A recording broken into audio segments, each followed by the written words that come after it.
What's going on, my friends? Okay, this video is meant to help you guys out. You can check your answers from your Module 4 quiz review. I'm going to go ahead and post that on Google Classroom right after I record this video. This assignment is mandatory. When you're done the assignment, what I want you to do is just let me know in Google Classroom that you finished. That way I know you're prepared for your quiz on Friday. Your quiz on Friday is going to resemble these questions very closely. Not exactly, but if you feel confident with these questions, you'll do totally fine on Friday. Okay, read along as I read your instructions aloud. The following questions were taken directly from your Edulastic exit tickets from the last 3 weeks. If you can answer these questions with confidence, then you are fully prepared to do well on the quiz this Friday. Included in this post is a YouTube video explaining how to solve each problem. That's this video here. This assignment is mandatory. I highly suggest that everyone go through these questions at least once. Good luck and reach out if you need help. Let's kick it off with problem number 1. What is the name of the ray in this diagram? Okay, we learned about rays. Rays have one endpoint, a straight line, and one arrow. That means they stop at one side, but they go on forever in one direction. The only ray I see in this diagram is GK because it has an endpoint here and it has an arrow here. Ray GK. All right, I do have a bunch of line segments. FJ would be a line segment because there's two endpoints. Question 2. An angle which is less than 90 degrees. Which option is correct for this statement? What do we call an angle less than 90 degrees? That is an acute angle. An angle greater than 90 degrees would be obtuse, and if it's 90 degrees on the dot, that would be a right angle. A straight angle is just a straight line, just like this. Let's move forward. Question 3, determine the polygons that have at least one pair of perpendicular sides. At least one pair. That means they can have two if they want. They could have 3 or 4 too. But if they have at least one, they count for this question. So a perpendicular line or perpendicular sides are sides that cross like this, or sides that maybe touch like that, like a T, uppercase or lowercase. And the reason they're perpendicular is because when they cross, they create perfect 90-degree angles. Perfect right angles. So let's go down the line and see what looks like it creates at least one right angle. If there's at least one, then it'll count for this problem. So it looks like A has 1. Here it is. It looks like C has 4, so that'll count. It has at least 1. Let's mark that. E doesn't, B doesn't, D doesn't, and it looks like F has 2, so that will. So our answer here is A, C, and F. And if they were parallel, they'd be lines that never touched. They would run together forever, just like this. A little straighter than that. Okay, but they would resemble this. They could be any direction, but they would run together. 5. Make sure to complete, okay, so that's from lesson M4L5. If you want to go back and check, how many angles make a full turn? So if I'm talking about a circle, okay, we'll draw a bigger one actually out here. All right. A full turn means, let's pretend it's a clock. It means I'm going all the way around my circle until I'm back here. Well, when we talk about turns, we're talking about quarters. So that would be 1 quarter, 2 quarters, 3 quarters, and to get back to where I started, 4 quarters. That means 4 turns. 4 right angles there. And another right angle is because each time I turned, I created an angle. There's one, there's another, and there's our last one. 4 right angles. Number 2, what is the measurement of a right angle? We need to have this committed to memory. A right angle is 90 degrees. What is the angle measurement of a full turn? Okay, so if one of these quarter turns is 90, that's 90, 180, 270, and one full turn is 360 degrees. All right, question 4 here. What fraction of a full turn is 1 degree? So if a full turn is 360 degrees, that means we have a fraction of that. We have a fraction of a full turn. And we only have one out of our 360 degrees. That's all we've done here. All right. What fraction of a full turn is 1 degree? 1/360th. All right, my friends, let's move on. All right, we are on question 6. An angle is shown. Here's our angle down here. All right, now, a lot of us made a very similar mistake, and it's an easy mistake to make. So when you have an angle, a lot of us did this. We started here, and we measured around. So we measured this angle. Do it in baby blue. We measured that angle. So if I was measuring that angle, it would be, I would measure the outside 10, 20, 30, 40, 50. It would be 300, 130. It'd be like 138, right? Or actually 136, we'll call it. But it doesn't want us to measure that.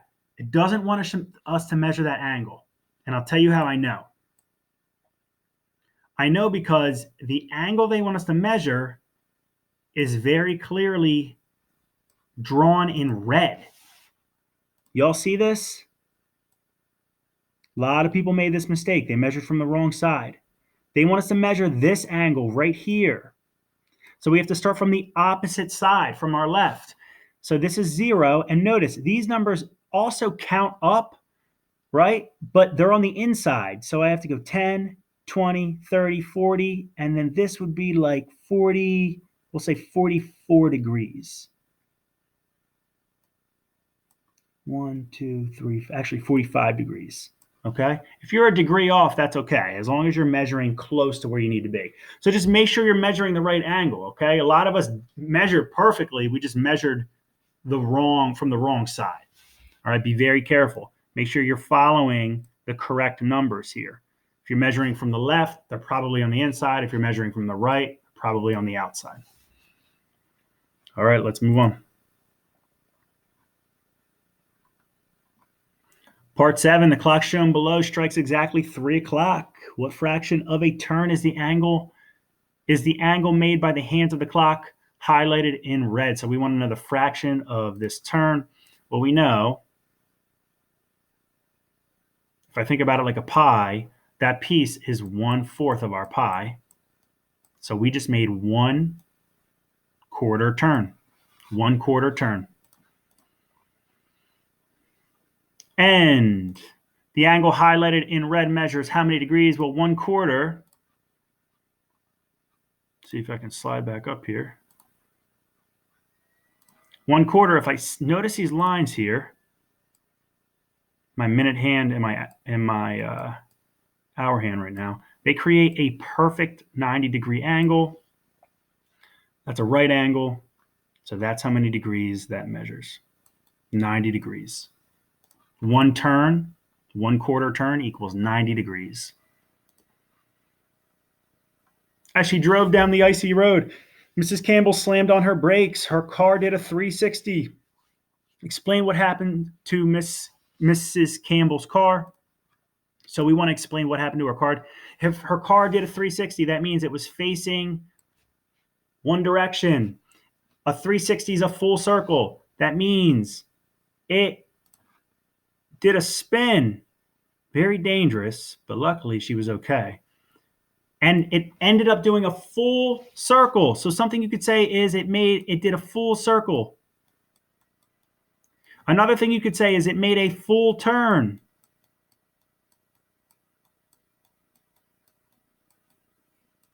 Okay? It made a full turn. You could say it made 4 quarter turns. All right? There's a lot you could say. You could say that it was facing forward when it started and it ended facing forward. All right? For a question like this, I want to make sure you guys are relating it to math. Most of my friends did a great job, but I did have a couple classmates that's, went and wrote some elaborate stories about Mrs. Campbell, like flying off the road and then being okay and driving down a mountainside. And it was cool to read and very creative, but it didn't include much math. So in reading in language class, that'd be awesome. In math class, I need to see it related back to the topic. All right. But also, if you want to be a little creative, I like to see that too. All right. Number 9. So we have 3 angles here. Here's one, and then here's one. They give us the measurements: DCE, ECF, FCG. So they want us to enter the measurement in degrees of angle measured DCF. That's a D. So if I look at, so the way you find individual angles is you have to start with the first point, D, and then go to the second point, C, and then go to the last point, F. So F is here, so they want us to measure that angle in red. Okay? It's actually 2 angles put together. If I want to find the new angle, I have to combine those 2 with addition. So we have 70 degrees plus 45 degrees, and that new angle is 115 degrees.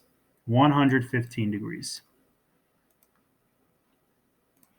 Make sure you're very careful about what angles they're asking you to measure, okay?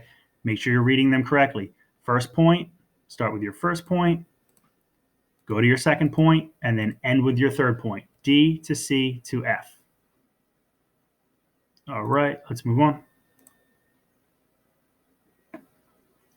For 10, JK angle JKL is a straight angle. Complete the question and complete the equation and solve for the measure of angle X. For this question, we're only going to solve for the measure of angle X. So I know a straight angle is 180 degrees. All right, that's basically 2 90-degree angles put together. This straight line here at the bottom, okay? So that's 180 degrees. So I have one piece, 180 equals 145 plus our missing piece, plus X. So to find that missing piece, that X, I need to do my inverse operation. If the equation uses addition, I need to use subtraction. I want to subtract out what we have, and I'll be left with that missing angle. So let's take our total. We know they both have to equal 180 because they're on a flat line, right? A straight edge. So 180 minus 145. Let's borrow. 8 turns into 7. These 0 ones turn into 10 ones. 10 minus 5 is 5. 7 minus 4 is 3. 1 minus 0 is nothing. So our missing, that's a degree symbol. So our X, our missing angle, equals 35 degrees. 35 degrees is our answer. All right. This is one that most of us got, some of us didn't. I stated very clearly in the video exactly what the answer to this was. So make sure you're watching those YouTube videos. A lot of helpful hints are put into that, a lot of good strategies. Those are mandatory. The figure below is a circle. How many lines of symmetry does the figure have? Well, here's the center point. Let's see. I can draw one line of symmetry. A line of symmetry is a line through the middle, but not just a line through the middle of a shape, right? It needs to cut it in half, and then it needs to cut it in half so that if it folds over that line, it matches perfectly without moving it or anything. It's got to fold over and match perfectly. So I see a match there. Let's do another one. I see a match here. I see a match here. I see a match here. I see a line of symmetry here. I see a line of symmetry here. So a circle is a very special shape. It has no vertices on the edges, which means it has no angles on the edges. So I couldn't draw an infinite number of lines through it, lines of symmetry. Infinite. Endless. However you want to describe it. More than you can count. All right? Do your best to describe that. But some of you said none. Some of you said 2. Some of you said 8. Sure, you could draw 8, but you can draw way more. You can draw an infinite number of lines of symmetry through a circle. Okay? That is key. Lock that into your memory. Question 12. Arthur says that the dashed line shown is a line of symmetry of the rectangle. Is Arthur correct? Explain your answer. Well, let's see. Arthur, let me get a piece of paper. I'll be right back. All right, y'all. So what I did was I grabbed just a piece of plain copy paper, and then I drew a diagonal line through it. Can everyone see? All right, so it sort of matches. This is a rectangle, okay? Now, this line cuts my shape in half. It divides it into 2 perfectly matching pieces. But it is not a line of symmetry. A line of symmetry is a perfect reflection on both sides, so that when I fold over the line, both sides rest on top of each other. If they don't perfectly rest on top of each other, it is not a line of symmetry. It might divide it in half, but it's not a line of symmetry. Check it out. I fold it directly over that line. No line of symmetry. They do not lay perfectly on top of each other, the 2 halves. All right. So the answer to this is no. Arthur, you are not correct. Good thought, buddy, but you are not correct. A square, however, if you draw a line diagonally through a square, it will be a line of symmetry. And that's because the sides are the same length. So it will end up laying on top of each other. But you can see here our rectangle doesn't have the same side lengths. The top and the bottom are the same, but the left and the right aren't the same as the top and the bottom. So it's not going to fold over itself perfectly.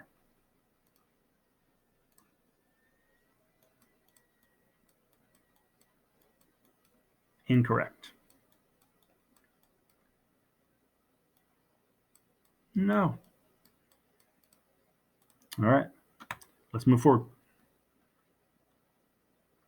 13. So what we want to do is I put a chart at the end of this with some classifications for your triangles. They're going to list attributes that triangles can have.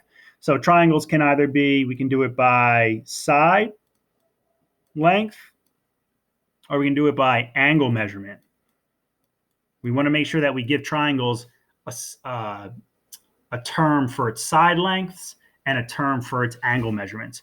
So for this guy up here, we can see for its side lengths, I have 2 hash marks. We'll do it in pink. There's one and there's one. So it has 2 sides that are the same length. That makes it isosceles. It also has 1 angle. We'll do this in green. I can see it has 1 obtuse angle. If it has even 1, if it has 1 obtuse angle, it is an obtuse triangle. So this would be called an obtuse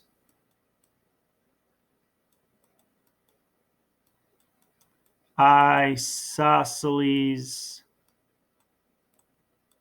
triangle.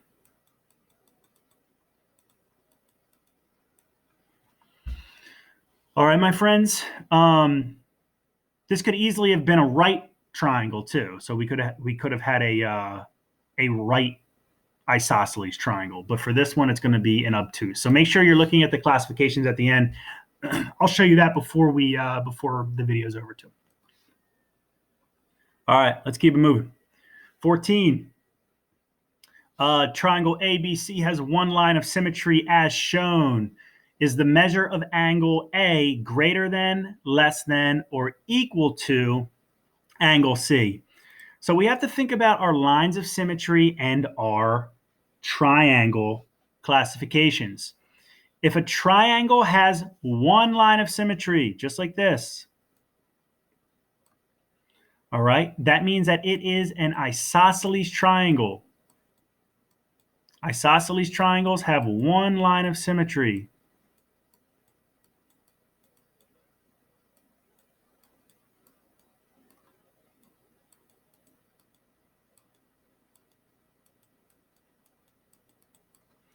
Equilateral triangles have three lines of symmetry, always. And scalene, meaning that no sides are the same length, they always have zero lines of symmetry. No lines of symmetry. So that means that if it's isosceles, then we have two sides that are the same length. And I can see that these two are probably the two sides that are the same length. Now, the last key.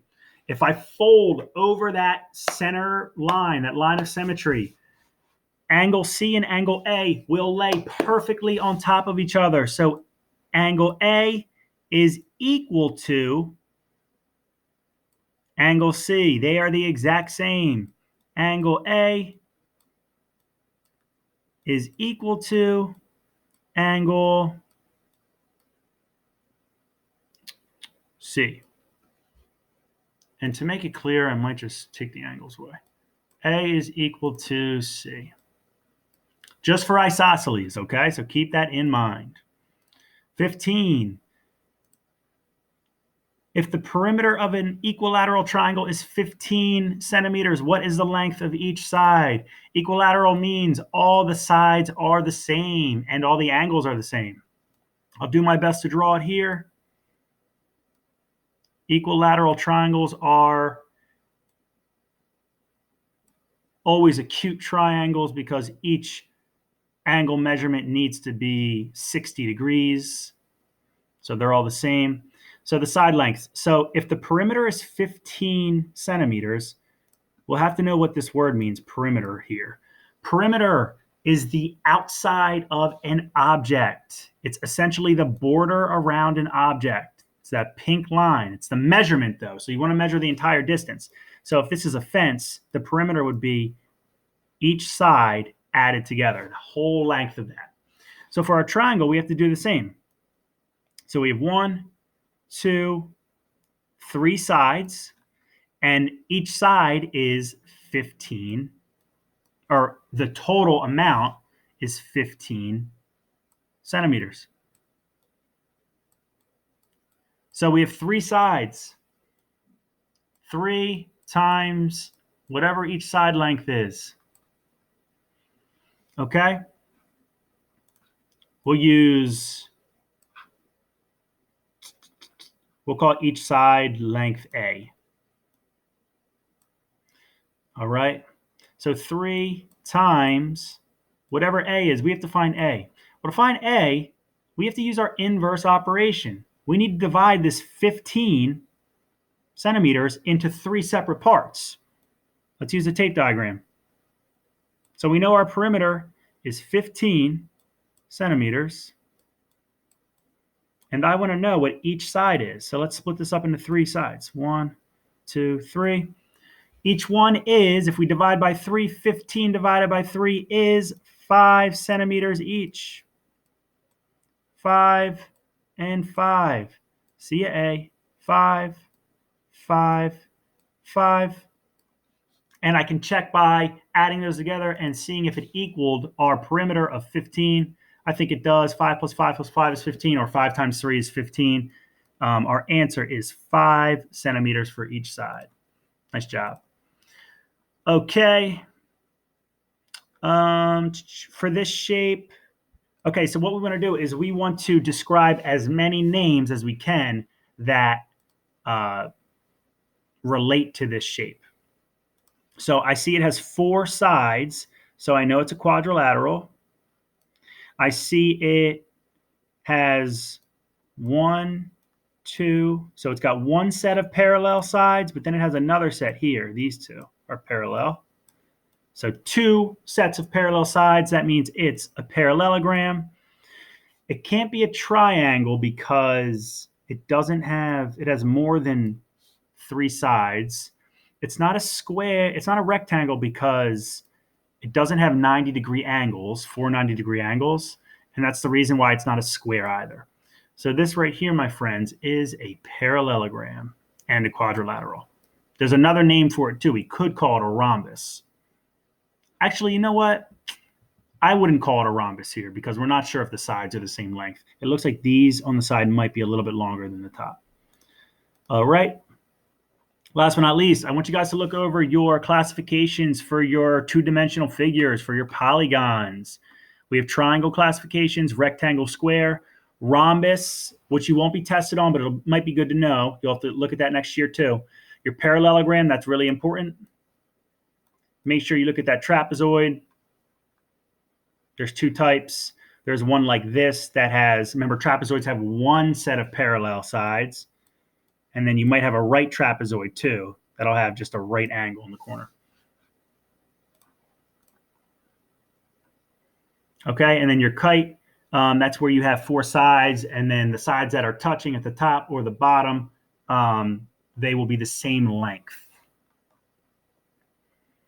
Double check how the hierarchy works. A hierarchy is basically a system that says, okay, this is a type of polygon, a type of shape, and it's got more detailed shapes under it that have different names. So, for example, the rectangle is a parallelogram and a quadrilateral. It's the same thing, except a rectangle describes those parallelograms and quadrilaterals that have an extra attribute or an extra characteristic.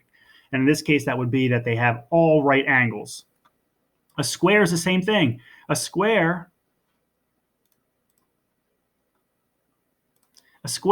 is a special rectangle. It's a special parallelogram. It's a special quadrilateral. It shares all of those attributes, but it adds an extra layer. All the sides must be equal. All right, my friends. And then last but not least, I put a little chart down here for you. Triangles. This will help you just get some of these words down. You might want to go ahead and study this. So, equilateral triangles, all three sides and angles are equal. Isosceles, two of the sides are equal and two angles are equal. The angles that are equal will always sort of be at the bottom or adjacent to the two sides that are equal. And then scalene has no equal sides and no equal angles. Acute, if all three angles are less than 90 degrees, that's acute. Triangles are right triangles if they have one right angle, and triangles are obtuse if they have one obtuse angle or one angle that is greater than 90 degrees. All right, y'all. I'm really proud of you. You've done a great job. If you have questions, let me know. I'll help you out, and I'll talk to everyone soon. Have a great one.